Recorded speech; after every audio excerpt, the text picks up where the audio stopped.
In this episode, we'll take a break from our series on Rails 3.1 and take a look at Resque. This is a great way to handle background jobs. Now, I've covered several of these background processing, messaging, queuing engine type things in the past, but they're all a little bit different and they serve different needs, and Resque is no exception. So at the end of this episode, I'll give you some tips on choosing the right background job tool to fit your given needs. But for now, let's dive into Resque and see how to apply it to a Rails app. Now, this is the application we'll be working with. It's sort of a code sharing snippet site, sort of like Pasty, where you just give it a name, type in some source code, and then when you click Post Snippet, it will just give you a page with that code and all pretty syntax highlighting and everything. Now, to keep things simple, this syntax highlighting here is actually handled by an external web service, which will be what we want to move into a background job. Let me show you the code.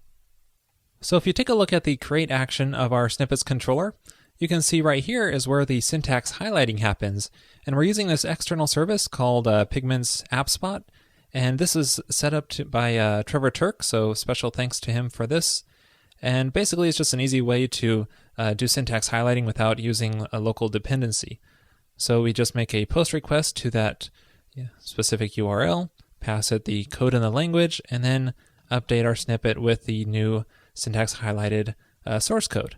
Now, whenever you're communicating with external services through a Rails request, it's usually not a good thing because those might be slow, and if they take a while to respond, it's going to tie up your entire Rails process and all other requests that are trying to come to it. So it's a good idea to move any external requests into a background process. This is what we want to do, so let's set up Resque so we can move this into a Resque worker. Now, Resque depends on Redis. So our first step is to install Redis, which is a persistent key value store. And Redis is really awesome in itself, so I'll probably do a future episode going into how you can use Redis on its own, but let's use it through Resque here. Now, I highly recommend you install Redis through Homebrew if you have that set up. So you can just do brew, install Redis, and it's just that easy. And then we can start it up by running this Redis server command. I'll just paste that in here. So now with Redis started up, we can add Resque to our gem file in our Rails application. So just call gem resque and then run the bundle command to install it. Next, we have to add the Resque rake tasks, and I like to do that inside the lib tasks directory by creating a custom file inside of here called resque.rake. And inside of here, we need to call require resque/tasks, so that way it loads up the custom tasks provided in the gem. Another step that you may or may not want to do is to load up the Rails environment when you start up the workers. And to do that, you call task resque setup and then pass in environment. So that way it'll load up the Rails environment when the workers start up. Now this will make it really convenient so you have access to all of your models in the workers, but if you want to keep your workers really light and as light as possible, because this is going to load up the entire Rails environment, you might want to do something custom here. But this will work for our case. So now we have this rake task available to us for starting the workers, so we can call rake resque work. And we also need to pass in a queue argument into here. And you can either pass the name of a specific queue you want to work on, or pass in a star to just represent all of the queues and work on any of them. Now the script likely won't output anything, but it is working here. So now that we've got Resque all started up, we can focus on moving this bit of code here into a background process and handling it through a worker. So what we need to do is basically add a job to our queue so that is handled by a worker. Now to do that with Resque, you call resque.enqueue and then pass it. The first argument here needs to be the class of the worker that you want to use to handle this job. Now we haven't created any workers yet, but let's make one called snippet highlighter. And then we also need to pass in any additional arguments into this call here that we need to pass to our worker. So looking through this code here, what we need to access is our snippet model here. So we could just pass in our snippet here. Now this gets converted into JSON in the background because it's stored in a Redis database. So you don't want to pass in complex objects like full active record models like this. Instead, it's better to pass in simple objects like the snippet ID, so that way you can refetch the object on the worker side. So we just basically now need to create that worker and move all this code into it. Now I like to create workers inside a custom workers directory in the app directory. So in here, I just like to make a new folder called workers, and then make a new worker into here called snippet highlighter. So, we could also store it in the lib directory, but this way it's automatically loaded and already in our load path in Rails. And what a worker is basically just a class. So we can create a new class here, and it just has to have two requirements. One is that it has to have a Q class level instance variable here. You can set this to whatever you want to name the queue. In this case, it could be snippets queue. And that's just so that you can limit exactly which queues given workers handle and so on. And another thing it needs in here is a class level method called perform, and that needs to take the same arguments that you passed in to the enqueue method. In this case, it's the snippet ID. So given that snippet ID, we can fetch our snippet model, snippet.find, snippet ID, and then basically repeat whatever we did in the controller back there. And then we just have to change these to local variables. And that's it. So now it'll just repeat exactly what we did in the controller, but this time in a background worker process.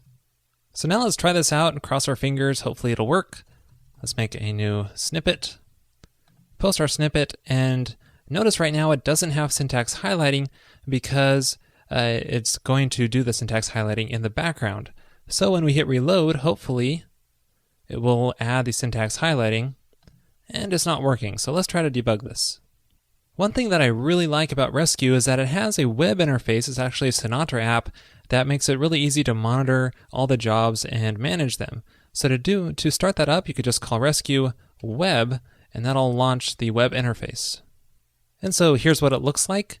And as you can see, our queues are listed, and it looks like we do have one failed job. So if we check that out, we get a nice error message here, uninitialized constant snippet highlighter. So for some reason it's not finding that class. I'm guessing because I started up the rake task before I actually created the snippet highlighter class. So let me try restarting that rake task and see if it works. So we'll stop our worker queue here and restart it. And then let's try going to our failed job here and hitting retry. Then going to our overview, and it doesn't say another failure, so that may have just worked. Well, let's try this out. Going back to our snippet here, hit reload, and now it's color highlighted, so that works great. Let's try it again one more time just to make sure this works here. Post a snippet, and right now it's not highlighted, but if we hit reload, let's try it again. Sometimes it takes a second. There it goes. Now it's highlighted. So this is really great. Now we have Resque all set up, handling any jobs that we throw at it. But what I want to know, and what you probably do too, is how can you embed this awesome interface, awesome admin panel here into your Rails app so you don't have to start it up and manage yet another separate process? Well, I looked into it, and it's actually crazy easy to do because Rails 3 is so good at handling rack applications, and Sinatra is just another rack app. We can just call mount and then pass in the server. The rack app in this case is Resque server, and then pass in where we want it to be mounted at. In this case, we want it to be at /resque. So now it will be mounted inside of our Rails application, and this is not specific to Rails 3.1. I'm actually in a Rails 3.0 app here. However, one thing we need to do is make sure our Resque server is loaded. So inside the gem file, where you have your Resque gem, just add a require option and pass in resque/server in here just to make sure it loads up the server portion of that as well. So now you just have to restart your application and go to the /resque URL there. And voila, there's our admin panel being hosted through Rails. So it's all on that same process here. Pretty awesome. Now, but very likely you don't want this to be publicly available, so how do you add some authentication to keep the bad guys out? Now, if you're using something like devise, this is pretty easy with a call to an authenticate method, and you can pass in an argument such as admin, and pass in a block, and then move that mount call into that block. But if you're not using devise, it's also fairly easy to add some HTTP basic authentication. And to do that, I like to create a new initializer. So under the config initializers directory, let's make a new file here called resque auth. And in here you do something like this. where you call use on the Resque server, which is a rack app, and you're basically adding some basic HTTP authentication here and making sure the given user or password matches. And you can customize this to match any given username or password and add more logic in here if you want. You probably want to move the secret outside of this file, maybe in some kind of external config file that's not in the repo. So now after we restarted our application and try to reload this admin panel here, you notice I get authentication dialog box. If I type in the wrong password, it asks me for it again, type in the word secret, and then it lets me access the panel here. So there's some simple HTTP authentication. Well, that's all I have for you today on Resque. So now how do we choose between this and the many other background processing tools out there? Well, one of the big benefits I think of Resque is this right here, this admin interface where you can monitor all the queues and retry the failed queues and so on. It's just really easy to see what's currently going on in all of the queues. Another nice big benefit is that, well, GitHub uses Resque, and they handle a very heavy load, so you know that this is really well tested in that area, and it's also going to be well supported by many others. Now, if the Redis dependency is a problem for you, I highly recommend you check out Delayed Job. This is probably the easiest solution because it just uses your active record database to manage the job queue. And you can just toss it in. However, it does require that it loads the Rails environment for all the workers. So if you want to keep your workers light, this may not be the best solution. Now, both Resque and Delayed Job do polling on the queue, which means there might be a slight delay between when a job is added to an empty queue and when it can actually be processed. This is why I like Beanstalk for things that need to be a little bit faster when you expect to often have an empty queue. Maybe you're creating some kind of online game where you want to respond as fast as possible. Since Beanstalk doesn't actually use a polling mechanism and actually handles it through a push event, then it knows that something's been added to the queue and can process it instantly. So check out Beanstalk and Stalker if that sounds interesting to you. Well, that wraps up this episode on Resque. I hope you enjoyed it, and I'll see you next week.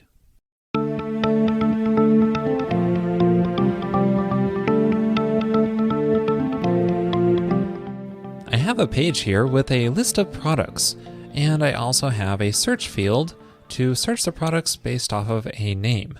This seems pretty simple, right? Well, that is actually deceptively simple. You can see inside of the product model I have set up that the query needed to find the available products is pretty complicated. First, I need to make sure that the products are released and that they aren't discontinued and that I have a couple in stock and that the name is like whatever the user searched on. So a fairly long SQL query being performed here. I also don't like that we have a lot of variables tossed at the end here and we have to mix and match them with the proper question marks and so on. Now there are a variety of ways to improve this. Probably the biggest improvement we can make is moving parts of this into other name scopes and then search using those. But we would still be using SQL, and then we have to worry about database differences, such as this like clause here. In most databases, this would perform a case-insensitive like, but if we decide to switch to Postgres, then we have to switch this to I like to be case-insensitive, and so on. It would be nice if we could have a little bit of consistency here and abstract this out. Now, we could also use Arel here to do this, but that is sort of a mess in itself. Trying to work with Arel directly can get pretty complicated. Now, if you'd rather not mix SQL into your Ruby code, check out the Squeal gem by Ernie Miller. He also wrote the Metaware gem, which I've covered in the past. Now, Squeal provides a DSL, so you can write your queries in Ruby without falling back to SQL. Let's try it out by using it in this application. First, I'll go into the bottom of my gem file and add the Squeal gem into there, and you'll need to run the bundle command to install it. Now let's experiment with this a bit in the Rails console.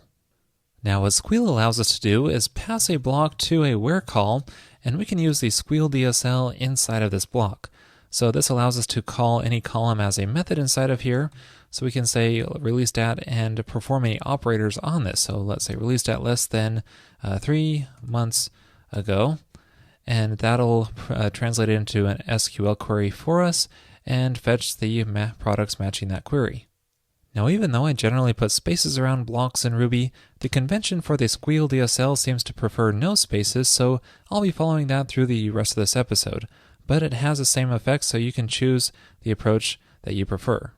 Now the object that's returned from this call is actually an active record relation object, so you can use it alongside other scopes that you'd use inside of Rails. Also, Squeal uses a lot more than just active record relation. It's built upon Arel, so it uses that to convert the query into SQL. You can see this if you check out the Squeal README. A table is provided here listing out the various operators, and the first column here shows you the operator that's used in SQL. The second here is the predication column, which is used by Arel. So these are the various methods you can call directly on Arel, and those are provided by Squeal as well. And the operators and aliases are specific to Squeal, but it's just a convenient way to generate queries. So instead of using the less than operator that Squeal provides, we can call the Arel method directly, LT, and that will perform the same less than query. Another thing that Squeal provides are and or operators for combining multiple conditions. So in addition to this released at clause, let's also require that the product's price is greater than 20. Now when doing this, it's important that you wrap the clauses in parentheses, so that way Ruby understands the precedence properly. And there we go, that found the product matching those two clauses. Now what I really like about this is it makes the OR operator really convenient to do, otherwise an active record is pretty tricky. So just use the pipe symbol for an OR operator and that will find products matching either one. So now we have enough information to translate this SQL query into Squeal. So I'm just going to wrap this in a call to a block, and I'm going to pass any values directly in instead of using the question mark here, and set the stock value, and the name is like this given query. Now as for this like clause here, this can be written similar to a regular expression operator, and by the way, that'll use the ILike clause in Postgres, so it'll do a case-insensitive comparison. Then we just need to wrap some of these in parentheses and use the ampersand and pipe operators for the and or checks. And this is null clause, so we can use equals equals nil for that. And then a couple more changes here to get it carried over. And there we go. We've successfully written this in Squeal instead of SQL. Now I think this is arguable whether it's really any cleaner than SQL, but one thing I really do like about this is that the values are in line directly in the query instead of being all at the end of this where clause. Also, keep in mind this is just Ruby code we're dealing with here, so we could just expand the block if we wanted to and split this up into multiple lines, maybe clarify things a little bit like that. We could also use variables and then merge them all at the end if we wanted to. So now we can see if that Squeal query works properly by performing a search, and we get the exact same results. Looks like it works. Now it's important to be aware that Squeal uses instance eval when it calls this block. So that means the current context in here, self, will no longer be the product class, but instead is a special Squeal DSL instance. This is how the DSL works with calling column names as methods like this. But what if we want to call a class method inside of our product from inside of that block? So let's say make a low stock method here and call low stock from inside of here. Well, let's try this out by reloading this page, and it doesn't work. We get an SQL exception because Squeal interpreted that call as a column name. You can see I just put the low stock column name directly in the conditions query. So how do we get it to call the method instead? Squeal has sort of a neat workaround for this problem. If you make a call to my and then pass in a block, whatever's inside of here will be evaluated in the original context, so in this case, the product class. Now reloading this page, and our query works again. Now if you want to customize some of Squeal's behavior, there's a generator provided for creating an initializer for doing so. Just run this command to create it. So now if you take a look under the config initializers directory, you'll find a Squeal config file with some comments explaining the various settings that you can change. For example, if you uncomment this, that'll add a few methods to hash and symbol to simulate the metaware functionality, which is really handy if you're transitioning from metaware, but otherwise it's recommended that you use the new DSL that Squeal provides. And you can also add some aliases here as well. Well, that's about it for this quick look at Squeal, but there's quite a bit more to explore here. I recommend you check out the README for some great documentation. There are various goodies in here. For example, you can access associations through key paths, and there's a feature called sifters, which are sort of similar to name scopes, but a bit more flexible. And there are subqueries you can do through Squeal and joins, and even function calls, which I think is pretty awesome to be able to do that in Ruby and have it evaluate to an SQL function call, and even SQL operators. So a lot of goodies in here. I recommend you check out the README. And if you're feeling adventurous, you could take a look through the source code. The Squeal DSL file is a good place to start. This is the object which gets evaluated from the block, and you can see here how it's turned into a blank slate. That's sort of kind of a cool trick. And various methods that you can call from inside of that block, and the method missing call to see how that works to handle the Squeal DSL. All in all, Squeal is a really neat project. For me personally, I'm pretty comfortable with SQL, and I don't know if the query improvements are big enough to always warrant its weight, but if you'd rather work with Ruby than SQL, definitely give it a try. You might like it. In this week's Pro episode, I will show you various ways that you can rewrite a long SQL query using only Active Record and Arel. There I will show you how you can generate scopes dynamically, add an OR operator to Active Record relation, and add a powerful match method that really cleans up the query. To watch that episode and all other Pro and Revised episodes, just head on over to railscast.com/pro and then sign up there for just $9 per month.